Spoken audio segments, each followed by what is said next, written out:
Assalamualaikum warahmatullahi wabarakatuh. Berjumpa lagi bersama saya di channel BR Brasur. Gimana kabarnya? Tentunya dulu selalu jaga kesehatan, jangan selalu jaga image. Oke, kemarin kan kita aplikasikan Viewdoka Survivor. Terus di sini sudah kita amplas, kita koreksi lagi apakah sudah layak untuk kita naikkan ke base code. Terus persiapan, preparation untuk penutupan di area-area yang tidak kita cat dan di selah-selah yang mungkin bisa kemasukan cat. Gitu ya, Lur ya. Di sini kita akan membahas soal pengaplikasian warna silver. Bukan di sini yang saya yang paling pintar, tapi di sini saya pengennya orang-orang yang baru terjun di dunia auto refinish itu tidak tersesat ataupun tidak gimana ya, tidak asal-asalan. Karena kalau dilihat itu ngecat mudah, memang dilihat mudah dan hasilnya juga bikin kita senang gitu kalau kita mengaplikasikan itu benar. Karena banyak sekali juga orang-orang yang di luar sana yang suka menyepelekan proses. Nah, di sini kita mau mengaplikasikan warna silver yang notabene itu sangat sulit diaplikasikan. Kendalanya itu banyak. Ada beberapa masalah, misalnya kadang catnya itu jadi kasar, overspray, partikelnya berdiri, atau enggak mottling ya bahasa teknikalnya, atau enggak bahasa bengkelnya itu blorok, mendung, hitam-hitam gitu. Gimana sih supaya kita lolos di proses ini, pengaplikasian silver ini, supaya kita mendapatkan hasilnya maksimal? Simak videonya, jangan di skip ya teman-teman, supaya nggak gagal paham. Nah, untuk base code yang kita pakai itu dengan kode 1C0 dari manufacturing yang kita buka di dalam ruang engine itu ada di situ. Untuk di unitnya sendiri ada. Terus kita mixing, untuk base code-nya kita pakai AXT. Untuk jenisnya itu PU, kalau di Trenggalek bilang polyurethane gitu ya. Nah, gimana sih triknya? Mungkin ini sedikit lebih untuk orang-orang yang misalnya kita biasa ngecat motor, terus lari ke ngecat mobil. Ini harus dipelajari teman-teman. Ini termasuk saya juga. Biasa saya kan sering ngecat motor, kok channelnya motor gitu. Terus sekarang di sini pindah di Jawa ini banyak kan mobil teman-teman yang masuk. Entah itu mobil siapa. Intinya mobil motor itu malah jarang. Nah, ternyata dulu saya pernah bahas ya untuk pengaplikasian silver dengan teknik settingan spray gun seperti yang saya bahas dulu. Dan di sini kita ada teknik lagi. Mungkin teknik ini yang dipakai untuk bengkel-bengkel besar seperti Auto 2000 seperti itu. Dan mungkin jarang juga dibongkar di hal-hal seperti ini di sosial media, karena itu ya juga resep dapur ya ibaratnya. Nah, caranya seperti apa? Di sini kita siapkan base code untuk mixing rasio itu 1:1 ataupun 1:80% ya, tergantung dari base code yang dipakai. Tingkat viskositasnya juga harus ditentukan. Nah, itu kita campur jadi satu.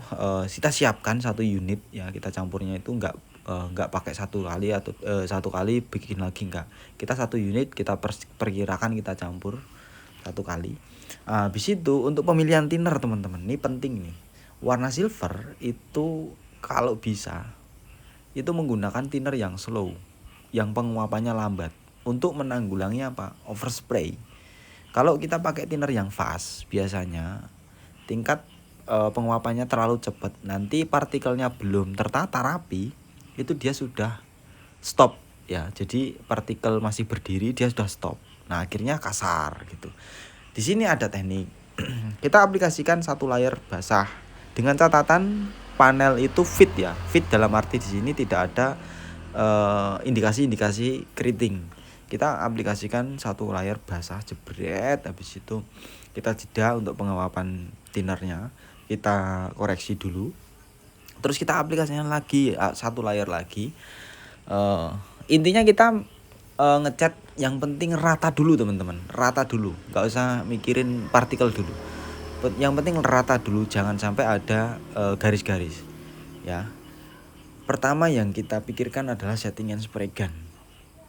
Tadi kan kita mixing rasio, terus ini settingan spray gun. Usahakan kita spray test dulu di dinding ataupun di mana, spray test dulu. Pastikan di pola pattern itu benar-benar lurus ya teman-teman, tidak ada yang bolong tengah ataupun bolong di pinggir, besar di pinggir, besar bolong di tengah. Nanti takutnya itu juga akan mempengaruhi tingkat kerataan dari base coat. Sebenarnya kalau kita mau ngikutin prosedur, bahwasanya kalau kita mau mengaplikasikan cat warna jenis silver ataupun metalik itu sebenarnya kalau kita mau pakai spray gun itu yang jenisnya HVLP. Jadi high volume low pressure. High di sini volume itu angin ya, terus low pressure itu air lens yang dihasilkan itu rendah. Jadi hantaman ke panelnya itu smooth ya teman-teman. Lah terus gimana nasib saya kalau misalnya nggak punya HVLP mas? Itu triknya sudah ada yang pernah saya bahas di video juga, tinggal kalian scroll aja cara setting spray gun konvensional untuk mengaplikasikan warna silver seperti apa. Nah di sini kita masuk ke trik terakhir, yaitu namanya drop coat teman-teman. Dari awal saya jelaskan mixing rasio 1:1 pertama untuk pengaplikasian cat pertama, terus kita jeda, terus kita koreksi, kita aplikasikan lagi 2 layer. Habis itu di sini kita lakukan drop coat. Nah untuk di drop coat ini itu settingan spray gun sama, cuma yang dibedakan adalah base coatnya. Untuk campuran thinnernya itu kita rubah dari yang 1:1 jadi 1:2. Jadi di sini kan tugas kita itu menidurkan si partikel.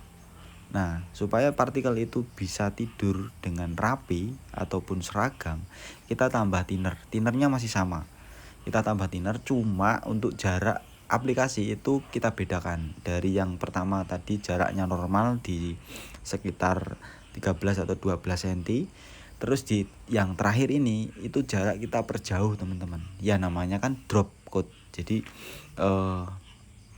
pengaplikasiannya itu kita usahakan sesemut mungkin tapi tidak kering, makanya kita tambah dengan thinner. Nah thinnernya itu tugasnya nanti untuk membantu partikel itu tidak berdiri ya, jadi dia nggak langsung kering ya teman-teman. Di sini sebelum pengaplikasian si drop coat tadi, untuk base coat yang pertama itu wajib dikoreksi dulu ya teman-teman. Jangan sampai cuman diaplikasikan kelihatannya rata langsung di drop coat, jangan. Kalau misalnya ada yang kasar itu wajib diamplas dulu ukuran 2000 baru bisa di drop coat. Nah di sini kita tes terakhir sebelum kita melakukan clear coat. Di sini kita tes, coba kita lap menggunakan tagload. Kalau misalnya ada partikel yang ikut, berarti di situ masih butuh lagi di drop coat ulang ataupun diamplas ulang, di drop coat ulang. Karena kalau misalnya ada partikel yang nempel di tagload, itu tandanya cat ataupun partikelnya itu berdiri ataupun kasar teman-teman. Jadi gitu, nggak boleh langsung. Sebenarnya kalau kita mau ngecat panel kecil sih nggak seribet ini ya, nggak seribet ini. Kalau motoran sih nggak seribet. Cuma di sini kita menangani panel yang lebar. Panel yang lebar itu kalau misalnya base coatnya nggak bener, nanti dilihat juga nggak bener, nggak matching gitu. Walaupun clearnya itu semahal apapun ya tetap nggak bagus. Motor pun seperti itu sebenarnya kalau kita mau teliti. Kalau base coatnya nggak bener ya clear coatnya ikut nggak bener. Padahal kalau kita bisa mengaplikasikan silver ya, itu sebenarnya buat fondasi juga ketika kita ingin mengaplikasikan candy. Karena candy itu kuncinya ada di dasarnya. Kalau dasarnya kita udah lolos, otomatis candy itu kita lolos. Gitu ya teman-teman. Kalau misalnya candy kan ada ya kadang keluhan, mas ini kok candy ku jadi kayak hitam-hitam, kenapa? Kok kayak ada nggak rata, kenapa? Nah itu biasanya di partikelnya itu ada yang kasar ataupun ada yang blur ataupun mottling. Itu teman-teman. Jadi di sini sangat penting sebenarnya. Base coat itu lebih penting daripada clear coat. Base coat itu lebih susah daripada clear coat. Kenapa saya bilang seperti itu? Kalau base coatnya udah nggak bener, pasti clear coatnya ikut nggak bener. Nah kalau clear coat, misalnya kita nge-clear gagal, jerukannya gede-gede ataupun meler, ya udah kita tinggal amplas clear lagi ataupun amplas dipoles kan selesai. agak bingung, pengen tebel ya udah diamplas di clear lagi kan tebel. Tapi kalau base coat itu sudah di bawahnya clear coat ya, kalau udah salah ya udah salah gitu, mau nggak mau kita ulang. Nah, tapi kalau clear coat kan paling akhir, lapisan paling akhir untuk mempercantik si base color gitu teman-teman. Jadi ini sangat harus dipelajari. Pelajaran-pelajaran seperti ini ya kelihatannya sepele ya, mungkin kalau udah mahir, udah pro, udah suhu ya mungkin nggak perlu yang seperti ini. Tapi sekali lagi saya ingin teman-teman yang baru belajar ataupun baru terjun itu memahami teknik dasar pengecatan, supaya apa, ketika teman-teman misalnya diundang ke apa ya, kayak ke acara ataupun event, terus ketemu orang-orang yang paham teknikal, itu ketika diajak ngobrol itu nggak plong-plong teman-teman. Jadi masih bisa nyambung gitu. Tapi kalau teman-teman maunya di lingkar itu aja ya, apalagi kan sekarang kan lagi musim FB Pro. Di situ sudah mulai muncul orang-orang pinter teman-teman, yang suka ngomong, halah aku udah 16 tahun, aku udah 200 tahun, pakai ini aman, pakai itu aman. Nah itu menurut dia. Tapi ketika dia keluar dari lingkarannya dia sendiri, itu nanti akan ketemu tuh hal-hal yang mungkin dulunya dianggap benar ternyata salah kayak gitu. Jadi teman-teman tuh nggak ada salahnya, teori itu nggak ada salahnya ya. Jadi ketika kita mau misalnya kita down trouble, kita itu ada teorinya, itu kita nggak asal ulang lagi trouble, ulang lagi, nggak asal begitu. Jadi kalau ada teorinya kita buka nih, oh ternyata ada di sini yang kelewatan. Nah itu maksud saya seperti itu. Ini bukan soal, sekali lagi saya bukan yang paling pinter, tapi saya pengen kalian itu punya value, punya karakter, punya hasil yang maksimal. Oke, di sini untuk pengaplikasian clear coat tadi kita pakai 2100. Untuk mixing rasionya normal ya teman-teman, saya pakai normal. Untuk pengaplikasiannya itu 3 layer, first layer, terus second layer, terus finish layer. Nah untuk hasilnya di sini udah kering. Di sini kita lepasi dulu masking bagian bawah, karena nanti kita akan mundurkan dulu unitnya supaya nggak ngotor di situ. Terus setelah itu nanti kita akan koreksi lagi untuk clear coat correction seberapa layak si clear ini akan diambil sama customernya gitu ya teman-teman. Satu lagi PR juga sebenarnya, OM, original manufacturing ya. Jadi di mobil juga ada yang istilah seperti itu, OM. Kalau di motor mungkin teman-teman pengennya clear coat sampai basah kuyup, sampai flat, kalau bisa di clear lagi, dipoles sampai seperti itu. Kalau di mobil itu nggak bisa teman-teman.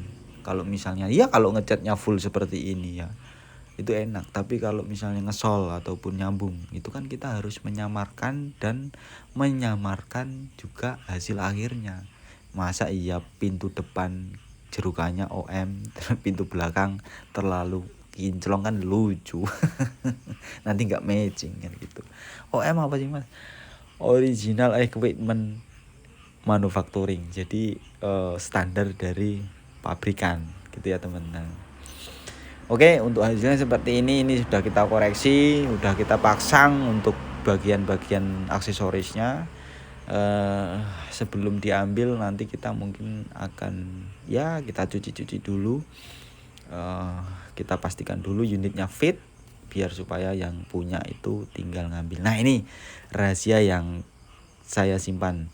Jadi setiap kali saya mixing ataupun aplikasi itu saya catat di sini, karena kita ngaplikasiinnya itu kita lepasi bagian panel ya, supaya apa, per panelnya itu nggak beda gitu ya teman-teman, supaya teman-teman ngingat terus, oh ini pintu kemarin kita aplikasikan, misalnya kap mesin kemarin kita aplikasikan 2 layer setengah ataupun 2 layer ataupun 3 layer. Jadi ingat terus.